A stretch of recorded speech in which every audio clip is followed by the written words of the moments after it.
everybody. My name is Sierra, and I am so excited to have you here with me for today's Daily Discovery with FCMoD. I am here in the Agricultural History exhibit here at the museum, and I have two very special guests with me, Leslie, the curator of our local history archive, and Linda, our collections curator here at the museum. Today, we're going to talk a little bit about our sheep case and share some local farming history with you. Leslie, thanks for being here today. Yeah, this is fun. Yeah, so tell me a little bit about what we've got going on here in the sheep case. Well, sheep and lambs were a really big industry in Fort Collins. A lot of people aren't aware of that. It's kind of a surprise, but it used to be a really big deal around here. It's maybe not as much anymore. But this section of this case is a really cool illustration of what this was all about back in those days. And I think it starts off with a really great quote. It says, "Fort Collins, as is well known, is the home of the lamb feeding industry. It is here that the fat lamb for market reaches perfection." And that was from 1910. And that's really when the sheep and lamb industry was really getting going, and it became a really big deal here in Fort Collins. That's very cool. Yeah. I'm seeing a poster in here for Lamb Day. Yes. What was Lamb Day? So Lamb Day happened two times. It happened in 1909 and 1910, and the people of Fort Collins really wanted to promote the lamb industry here and make kind of have a party about it. So they had this huge barbecue in 1909 in September, right along College Avenue, and this is actually a postcard here showing College Avenue and Mountain Avenue, and you can see all the people lined up at this huge outdoor barbecue, and they actually set up these giant like brick barbecues where they were just grilling up lamb and serving it with fixins, and apparently it was just a really big deal, a big party. They even made little commemorative ribbons and medals that people wore. So Lamb Day was a big deal. And it only happened twice, like I said, in 1909 and 1910. And then after that, they were good. It's like, we've done it, we've had Lamb Day, and there's actually a quote. It says, "It is enough. We have let America know where to come for lamb chops." So they were good, but looked like a pretty good time. Wow, that sounds really fun. Almost like a lamb-themed New West Fest. Exactly. You know, maybe we should bring it back. I'm not actually a fan of lamb, but I know some people are, and yeah, this would be their dream to have this party. Big old barbecue. Yeah.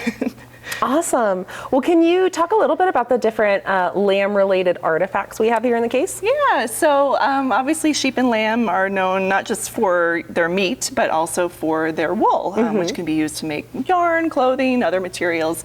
So these are a few items that are related to the wool industry. So those are some wool cards there. They actually kind of look like little pet brushes. And those would be used to card wool. Those are just hand cards. Machines would be a big, almost like a drum carder, but people could use those as more like a cottage industry to card wool and get it all straight and luxurious, like a shampoo commercial. And then we also have shears, sheep shears. Those are clippers, and someone who really knows what they're doing can take those and actually shear a sheep really quickly, clip it just like a haircut. Doesn't hurt the sheep. So that's what those are for. Very cool. And we've also got some sheep dip here.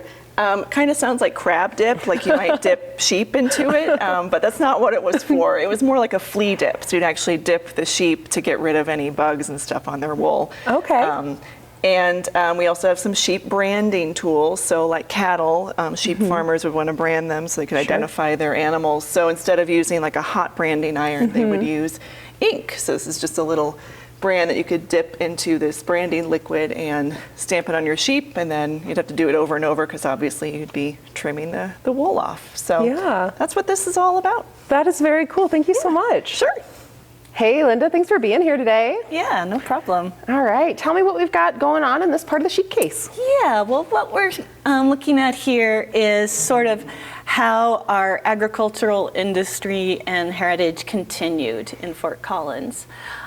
Because even though agriculture was the main employer here in our region through the 1960s, shortly after that, other industries took over, and it's really a pretty small part of our economy today. Sure. But it is living on in our team mascots from various local colleges, and high schools. So that's what we talk about in this case. Okay. We have the Rams from CSU and the Lambkins from Fort Collins High School. Very cool. Yeah. I'm a CSU alum myself, so perfect. That's pretty great. And I see we've got these two really cute little guys in here, the ram and the little lambkin. Those look homemade. Yeah, they were. These were actually made by a local woman named Jeanette Frazier. She was famous among her friends for the stuffed animals she designed and sewed on her own. And she was actually contacted by a local radio station in the mid-1960s to make 40 rams. Oh my gosh. For the return of all the students to town. They wanted all of the businesses down in Old Town to display these rams and show their ram pride. So she complied and made a beautiful, very cute ram for that project. Later on, Fort Collins High asked her to create a lambkin, which is what we have here. And they really do contrast with the fiercer kind of way we tried to depict most mascots. Yeah. Yeah, we always see Cam the ram like with this grimace on his face. This is much more pleasant. And speaking of Cam, we've got another example of Cam down here. And people often do ask why his name is Cam. And he was actually named in a naming contest in the 1940s. Cam stands for Colorado Agricultural and Mechanical College, which is one of the names that CSU has had in its history. That is really cool. I did not know that. Now, another part of the case and of our agricultural history is chickens. Chickens were never a huge industry here commercially, but as long as farmers have lived in our region, they've raised chickens pretty much for their own use, for eggs and meat.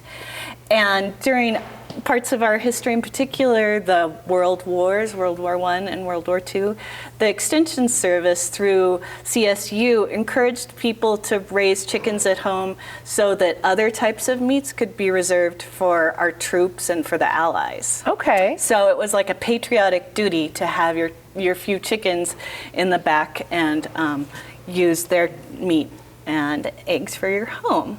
That is very cool. Yeah, so that's basically, these are chicken raising things.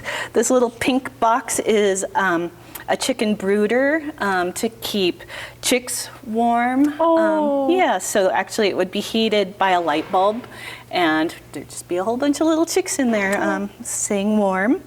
An egg crate for packing up your eggs and taking them to market if you were gonna sell them. And then this funny little egg, which was used to sort of trick chickens into laying their eggs where you wanted them to.